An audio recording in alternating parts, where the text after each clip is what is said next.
2-year-old baby boy vanishes from his own home. Days of searching and still no sign of 2-year-old Malik Drummond. He didn't have no coat on. He just had his shoes on and a t-shirt. Yes, he wandered off and was hunkered down or hiding. We should have found him. So what else happened? Regardless of what may have happened, I ain't gonna give up until the little boy's found. Straight out to reporter from KARK-TV, David Goins. David, thank you for being with us. Okay, how do you disappear from your own home? I understand that the father was asleep in the room where the 2-year-old boy was with his 2-year-old twin sister, and the stepmom was taking a bath. Yeah, stepmom was giving Malik Drummond's twin sister a bath. That is a story from the stepmom and the father, but that is the last time anyone saw Malik Drummond back on Sunday more than a week ago, now 8 days. Nancy, really the development late this afternoon is that the Searcy Police Department essentially calling off the search, telling volunteers who have come out in the hundreds to essentially go home because they think at this point he's not out here. They said actually this afternoon that they cannot reasonably believe that this child Malik Drummond is lost or hiding, waiting to be discovered anywhere near the area that he could have traveled on his own. They have talked a little bit in the last week about a criminal investigation, but really most of this effort was focused on the very public and visible search throughout the city of Searcy, a town of about 40,000 northwest or northeast of Little Rock. However, that criminal investigation has been going on, as is the nature of any missing child, especially someone as young as 2 who would have limited mobility. The FBI, Arkansas State Police, along with the Searcy Police Department, have been involved with that criminal investigation. I can say early this evening, they will say there's essentially only 3 scenarios that they can look at this point. One is that Malik indeed walked off from his home here in Searcy and somebody picked him up, a stranger perhaps. The other scenario is that someone entered the home while the parents were asleep or bathing that other child. They took him out of the house. The third is that somebody that the family knows or someone close to the family took the child. But all 3 of those scenarios, as you're well aware, Nancy, are all crimes. So this is certainly a criminal investigation at this point. You know, everybody with me from KARK-TV, David Goins, reported there on the scene. We're all distraught. This is right around the Thanksgiving holidays as we head into Christmas. And this 2-year-old baby boy, a twin, he's got a twin girl sister, vanishes seemingly into thin air. David, if you don't mind, for the viewers that are just joining us and don't know the story about little Malik, please take it from the top. What did the parents say happened that day?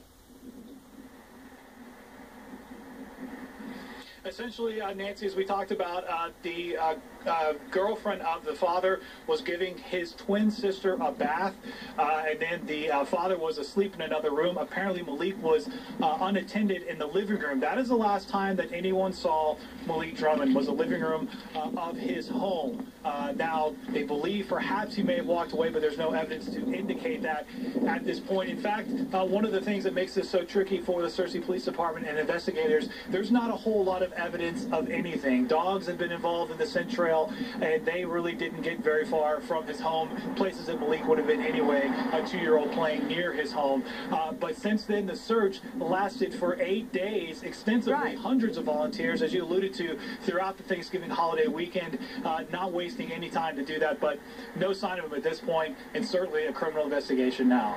Everybody with me on the scene in the desperate search for a 2-year-old missing boy, little Malik, was in his home.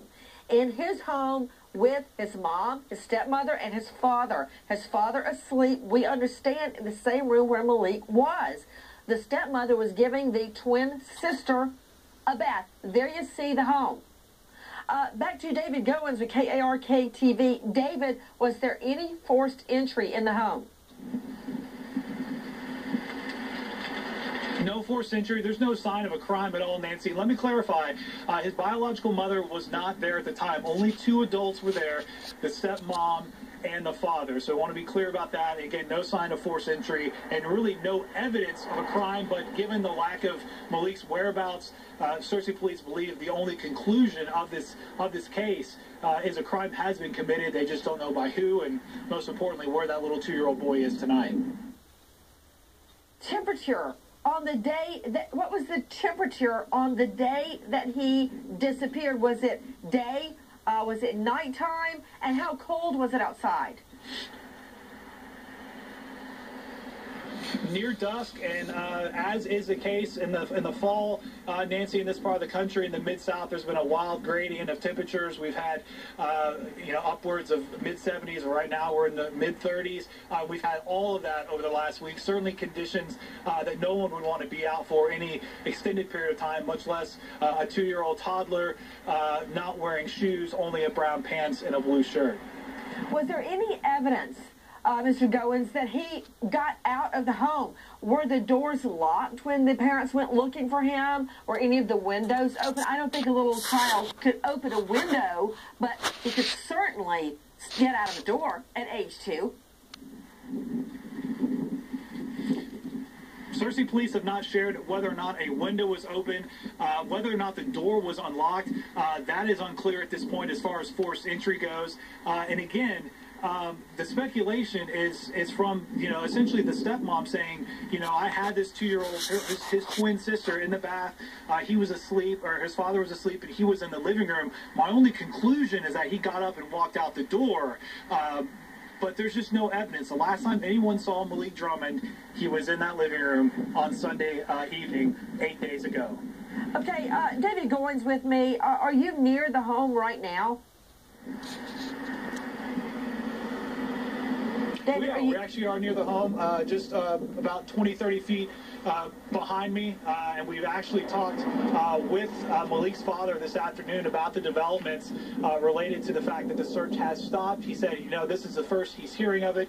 He didn't have a whole lot to offer, fearing, or actually saying in previous media interviews that he felt like, his situation had been misrepresented, so he didn't really want to talk to us much beyond that. But he said this afternoon when I showed him some of this newest information, it was the first he was aware of that the actual ground search for his 2-year-old son had ceased. Hold on.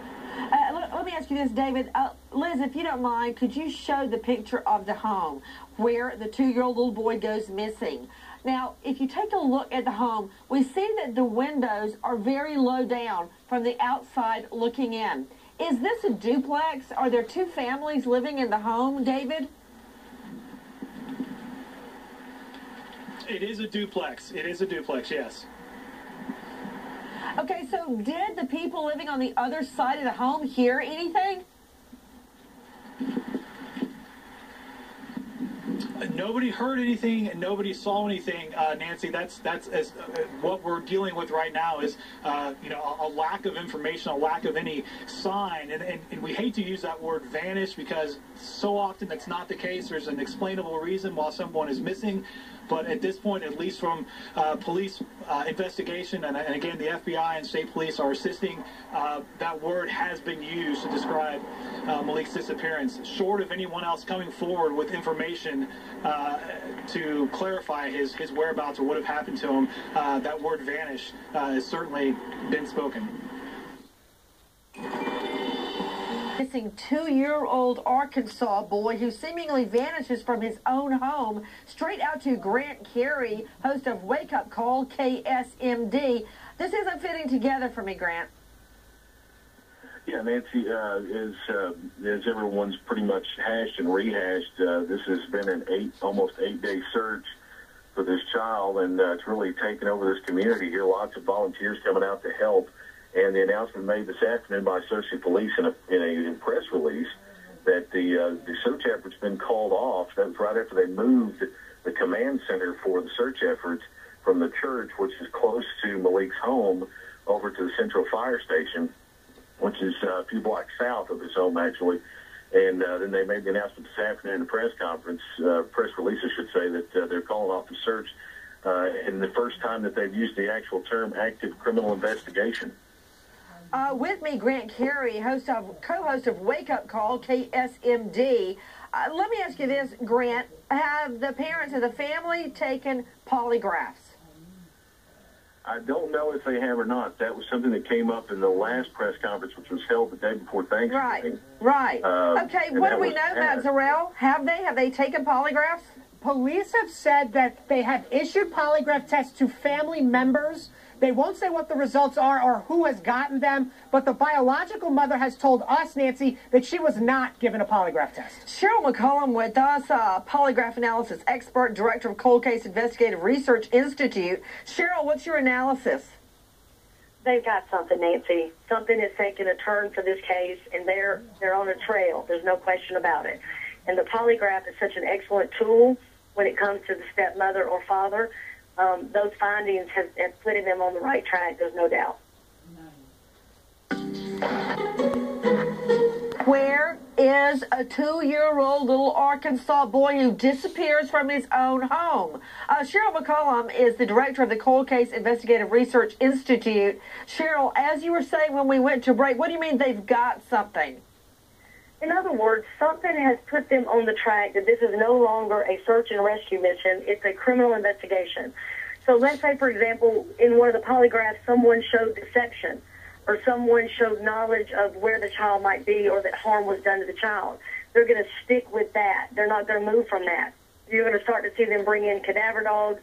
They're probably going to search the home with black lights and those dogs. You're fixing to see a complete shift in this investigation.